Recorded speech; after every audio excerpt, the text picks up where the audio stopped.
लामानि जाब्रबथायजों कनिका बर'नि हरखाबै अबथिरा जिउ खहा जानायखौ सुबुंखौहाय दुखु फोरमायदों मिरु एबसुनि गाहाय नेहाथारि कनिन्द्र बसुमतारिया।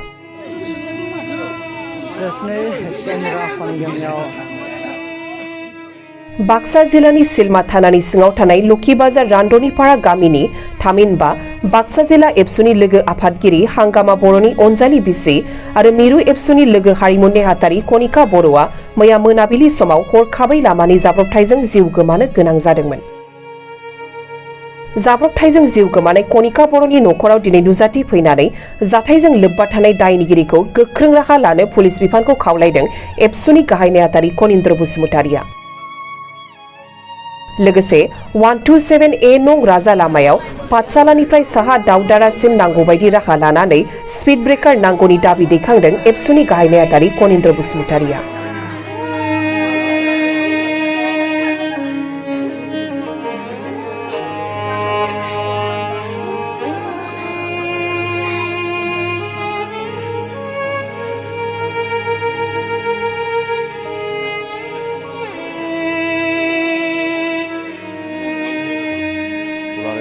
आफादनि सासे गोख्रों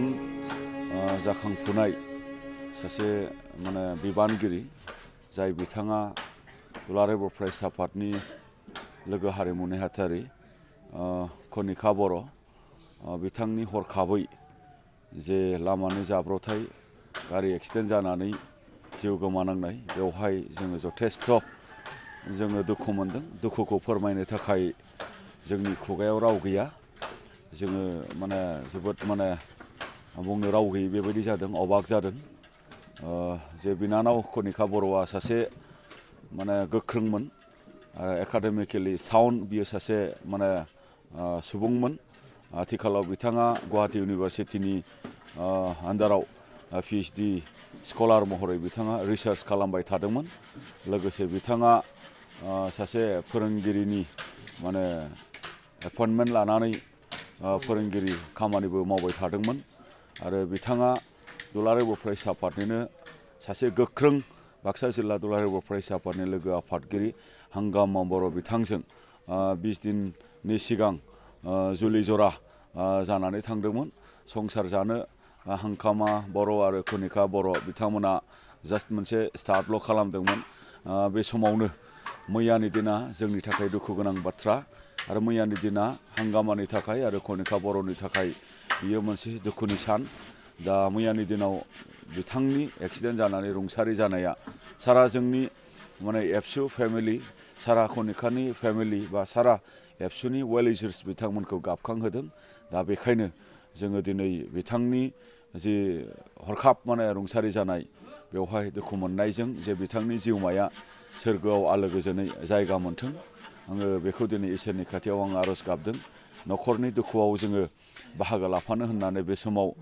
जयै जोङो न'सिम सौफैदों। कनिका बर'नि जिखिनि डेड बडि दाबो न'सिम सौफैथ'वाखै। माने मुसलपुराव सिभिल जिखिनि मेडिकेल बेवहाय हस्पिटालाव पस्टमर्टेम खालामनो थाखाय डिपार्टमेन्टनि डक्टरफोरा दिनै नाजाबाय थादों। जोंनि माखासे दैदेनगिरि बिबानगिरिफ्रा बैहाय दङ, न'खरनि सोद्रोमाफोरा बेवहाय दङ। दा कनिका बर'आ ओरैबायदि सासे माने एनार्जेटिक, ओरैबायदि सासे बल्ड, बियो सासे बिबानगिरिमोन। आङो पार्सनेलि कनिका बर'खौ माने खाथिनिफ्राय नुनाया जेब्ला बाटासिपुराव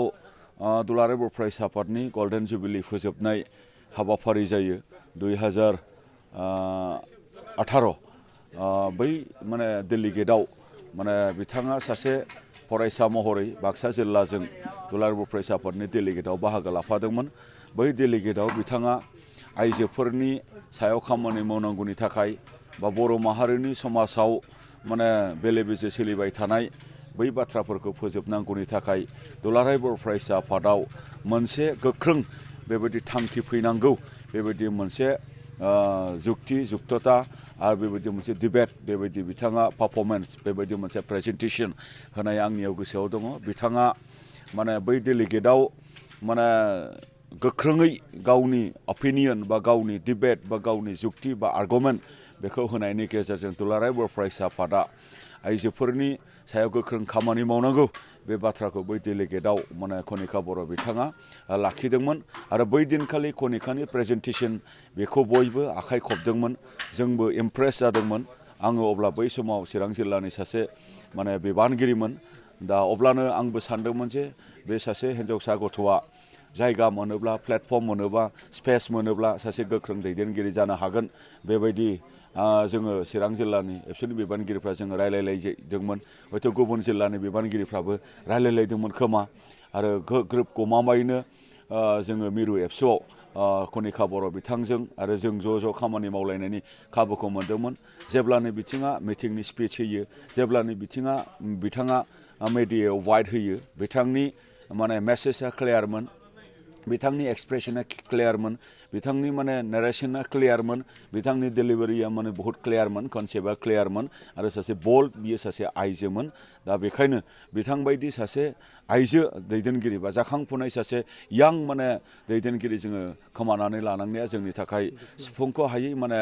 खहा आरो जोबोद माने दुखुनांथाव बाथ्रा दा बेखायनो जोङो बुंदों जे जोंहा फोरमायनो थाखाय बेबायदि जेबो राव गैया दा बेखायनो दिनै बिथांखौ जोङो जोबथा बिदाय होनाय हाबाफारियाव जोङो एबसु फेमिलिनि सोद्रोमाफोर बाय बाहागि वेल विशार्स बिथांमोन रायजो राजाफोर जोङो दिनै बिदाय होगोन बिथांखौ आरो न'खरनि दुखुआव जोङो बाहागो लाफानो होननानै जोङो बावहाय जयै जोङो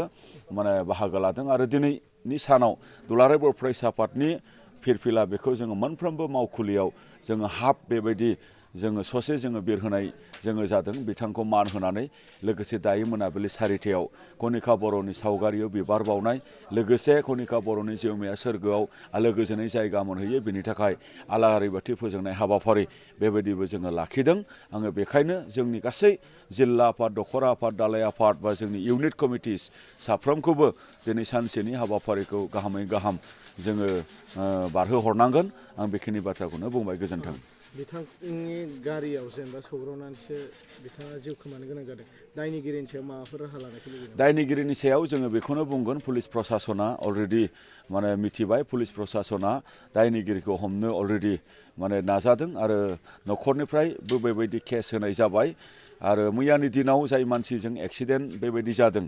बै माने गारिया माने कनिका बर'खौ एक्सिडेन्ट खालामनायनि सिगां गुबुन सासे सोद्रोमाखौबो 25-26 बोसोरिया सासे माने सेंग्राखौबो एक्सिडेन्ट खालामनानै जखम खालामदों जाय एक्सिडेन्ट खालामजाग्रा जोंनि लाइमोन सेंग्राया दिनै हस्पिटालाइज जानानै दङ आरो लोगो लोगो कनिका बर'खौ बेबायदि गोख्रों जाब्रबथाय खालामनानै जिउ खहा खालामदों बेनि थाखायनो बियो मोनसे अपराध आरो जोङो खोनादों जे बिथाङा माने जौ लोंनानै गारि सालायदों आरो जौ लोंनानै गारि सालायनाया ओरैनोबाबो अपराध आरो बेबायदि रं साइड बा रं मोनसे डाइरेक्सनजों गारि सालायनानै गुबुनखौ एक्सिडेन्ट खालामनाया बियो अपराध दा बे गासै बाथ्राफोरखौ प्रपार मोनसे इनकुवारिनि गेजेरजों दायनिगिरिखौ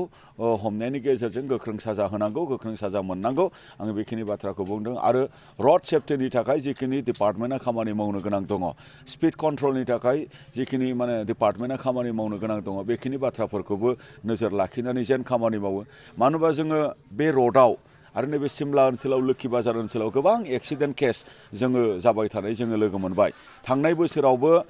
मोनसे स्कुलनि सासे मिस्ट्रिस लोगोसे सानै उन्दैसा हिन्जावसा फरायसाफोर माने एक्सिडेन्ट माने जानानै माने हेभि ट्राकजों भुटाननि ट्राकजों माने होख्रेम जानानै जिउ गोमानाय जोङो बेबायदि थांनाय बोसोरावबो जोङो बेबायदि मोगा मोगि जानांदों बोसोरफ्रामबो बेबायदि माने बे रडआव बेबायदि जाबाय थानाया जोंनि थाखाय गोदान नङा जों बयबो एक्सपिरियेन्स जों गोबां फरायसा खहा खालामनानै लानांबाय गोबां फोरोंगिरि जोङो खहा खालामनानै लानांबाय गोबां जोंनि सम्पद जोङो खहा खालामनानै लानांबाय बिदा फंबाय बिब' बिनानाव बे लामायाव गोबां एक्सिडेन्ट जानानै जोङो खोमानानै लानांबाय दा बेखायनो जोङो आसाम सरकारनिसिम बा जोङो दिनै बिटिसि सरकारनिसिम बा जोंनि डिपार्टमेन्टनिसिम जोङो गोख्रों रावजों जोङो खावलायदों आरो डिमान्ड खालामदों जे बे रडआव सेफटि वेनि थाखाय बा सेफटि रडनि थाखाय जे स्पिड माने ब्रेकार बा स्पिड कन्ट्रलनि थाखाय जे थाबैनो राहा लानांगौ आङो बेखौ बे समाव आङो सरकारनिसिम आरो डिपार्टमेन्टनिसिम आं दाबि दैथायहरदों गोजोन्थों